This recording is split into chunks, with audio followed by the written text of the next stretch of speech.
Nanakawan ang isang babaeng customer sa isang tindahan ng matapos laslasin ng mga sospek ang kanyang bag.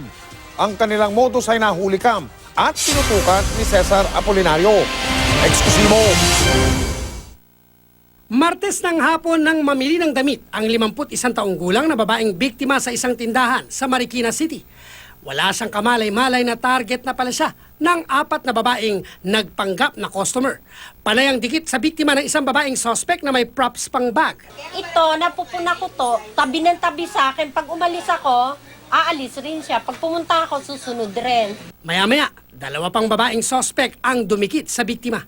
Ang isa sa mga suspect gumawa raw ng eksena para mawaglit ang atensyon ng biktima sa bitbit na bag. Ano po na po? Pumipili ako dyan.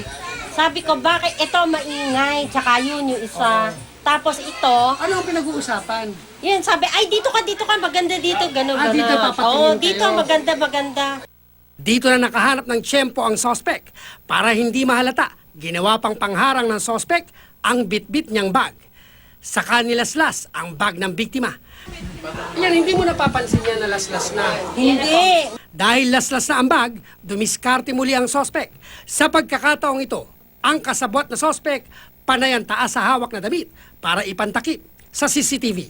Dito na kinuha ng suspect ang wallet ng biktima na may lamang 9,000 pesos. Nasungkit din ang singsing at mamahaling cellphone ng biktima. Nauna rito tingin ng kapatid ng biktima, kasabwat ng mga suspect ang isang lalaking nagpatulong umanong mag-withdraw sa kanya. Tinulungan ko po. Nung after ko mag-withdraw, inabot ko na sa ate ko yung pera.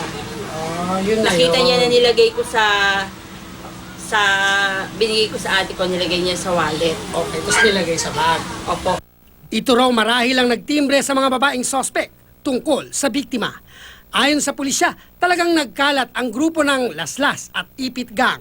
Kaya payo nila sa publiko maging mapagmatsyag at palaging bantayan ang dalang gamit, lalo na sa matataong lugar. Cesar Apolinario, Nakatutok, 24 Oras.